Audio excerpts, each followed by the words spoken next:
Hello everybody, this is Mohammad Kasar Hussain, Assistant Teacher, Police Line High School, Cumilla. Hope you are all in good health. Our today's topic is completing story. When you write a story, when you complete a story, you have to think how can you complete the story.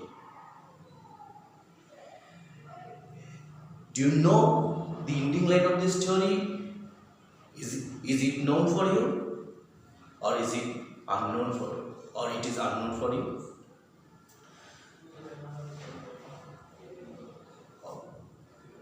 If you see the previous examination, you saw in the question papers, most of the stories are unknown. Some stories are known to you. So, if the story is known for you, maybe it is easy to complete.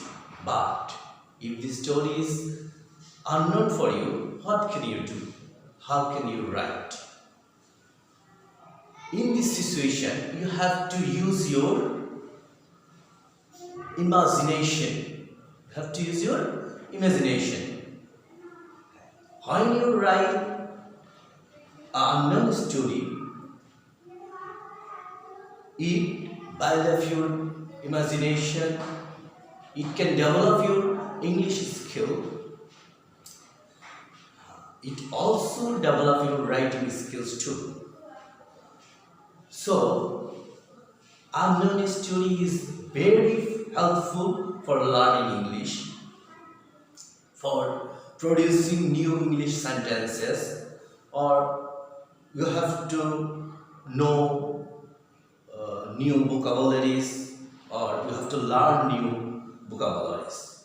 Okay, how can you write an unknown story? I have read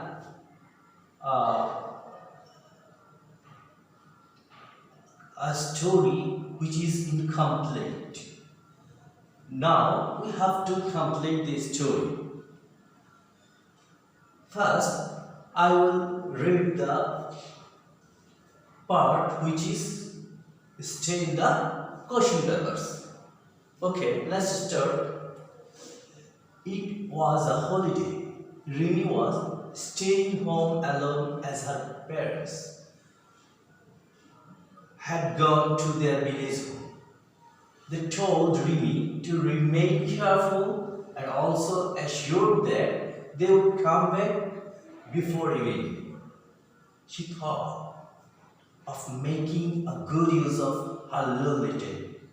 She was fond of reading adventure stories, so started reading one. Suddenly, she heard a sound. Look, here, have some clues. First clues, she is alone. She's alone in the home. And a sound.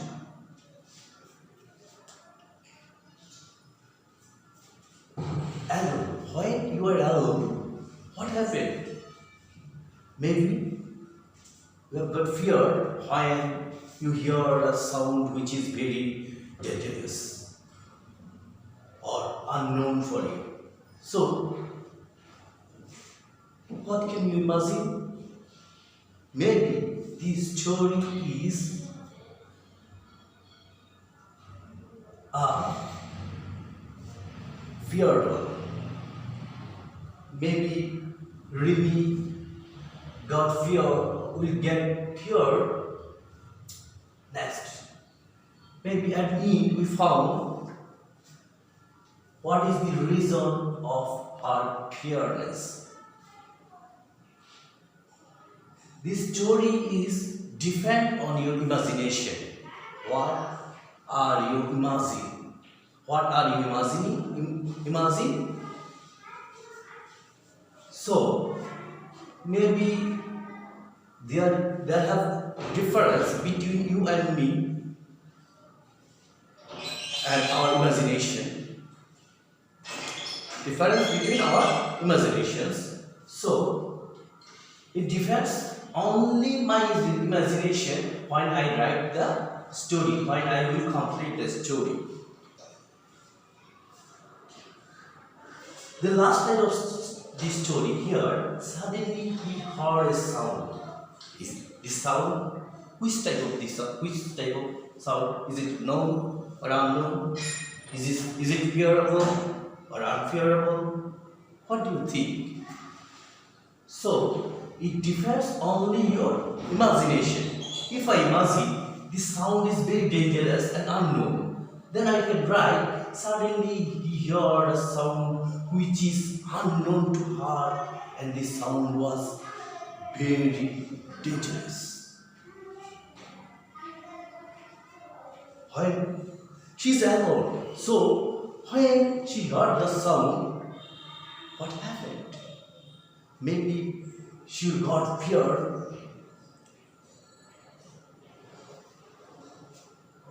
Okay, if I continue, I can say the next step, I can write the next line is, when she heard the sound, she got fear.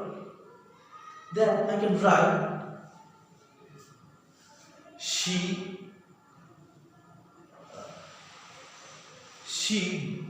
cannot think, she will not think, but she don't think what she will do now. What happened then? Maybe the sound will come again. Maybe he tried to understand from where the sound come from. Is it? Maybe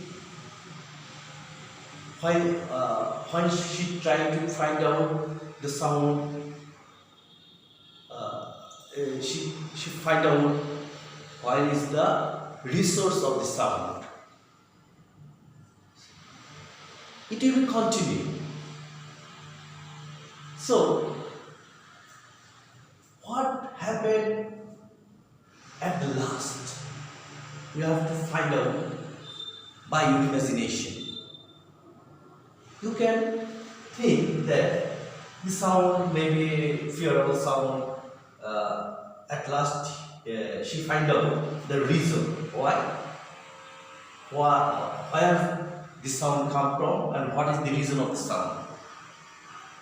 If you thought or if you find out the ending line, then it is easy to write this story,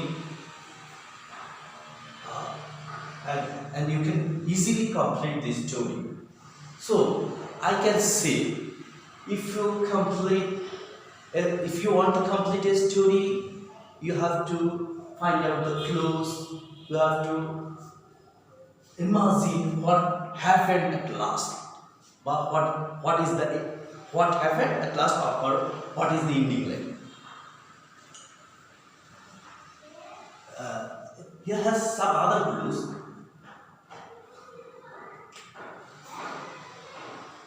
They told me to remain careful and assured that they would come back before evening. Okay. Here has another question. Does her parents come or not come? If come, there will be another situation. If they doesn't come, there will be another situation. So, writing conflicting a story is depends on your imagination. What do you imagine? What do you imagine? And try to imagine, and you have to remember that what is the end, because you have to complete the story. So, before writing, you have to find out what happened at last. My dear student, I think this class is helpful for you. I will show you another story in my next class, and I will complete another story with my imagination. Today I will finish my class, and I will give a homework to you that you have to complete this story with your imagination, and my next class I will complete the story by my imagination, and you have to know that what is the difference my story and your story. And you can, maybe your story is better than my story, or my story is better than yours. Then you can, while you write another story, you can try to use better sentence, better thoughts, better imagination, and better completing lines. You have to remember another thing, that when you write the story, you don't write any wrong spelling of word. You have to always careful about your spelling. You have to always careful about your spelling, and you have to careful about this tense of the verb. This story is first. Is this story is in present tense or past tense? Most of these stories situation is in past, so we have to write the verb in past. If the story is in present tense, you have to write in present. Look at the tense. Here it was a holiday, Dimi was staying, so you have to write the story in past tense. Most of the story you have to write in past tense, because when you are telling the story, this story has already finished. The situation has already finished. So you have to be careful about your tense, you have to be careful about your spelling, and you have to find out the clues from the question papers. And imagine in yourself how can you complete the story. Thank you very much. I hope it will be helpful for you. We'll meet next class. Thank you very much.